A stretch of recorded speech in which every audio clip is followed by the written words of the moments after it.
കുഞ്ഞു യാത്ര. ഉച്ചക്കത്തെ ഫുഡടി കഴിഞ്ഞ് ഞാനും വാപ്പായും ആമയും ഉമ്മായൊക്കെ കൂടിയിട്ടാണ് യാത്ര പോകുന്നത് കേട്ടോ.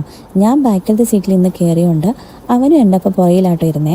അല്ലെങ്കിൽ ഫ്രണ്ടിൽ ഞാൻ കയറുമ്പോൾ എൻ്റെ ഒപ്പം ഫ്രണ്ടിൽ തന്നെ ഇരിക്കണം ആശാന്. എന്തായാലും ഞങ്ങളിന്ന് ബാക്കിലത്തെ സീറ്റിലിരുന്നാണ് യാത്രകൾ ആസ്വദിക്കുന്നത്. ഇപ്പം ഞങ്ങൾ പോയിക്കൊണ്ടിരിക്കുന്നത് ചിത്തിരപുരം കഴിഞ്ഞുള്ളൊരു മീൻകെട്ട് എന്ന സ്ഥലത്തൂടെയാട്ടോ. ഇവിടെയാണല്ലോ ഫുള്ളിങ്ങനെ നല്ല തണുപ്പുണ്ട്. ഇങ്ങോട്ടിങ്ങ് കയറിയത് ആനച്ചാലും ഇങ്ങ് കഴിഞ്ഞ് കയറിയതും മൂന്നാറായ പോലെ കേട്ടോ. ഭയങ്കര തണുപ്പ്. ഞാനതുകൊണ്ട് വിൻഡോ ഒക്കെ കയറ്റിയിട്ടു കേട്ടോ. എനിക്ക് ആ തണുപ്പ് അടിക്കാൻ പേടിയാണ്. എങ്ങാനും പനി എങ്ങാനും വന്നാൽ അത് ആമിക്കും പ്രശ്നമാകും. അതുകൊണ്ട് ഞാൻ കുറച്ച് കരുതലോടെയാണ് പോകുന്നത് കേട്ടോ. ആമിക്ക് ഈ യാത്ര ചെയ്യണമൊക്കെ ഒരുപാട് ഇഷ്ടമാണ്.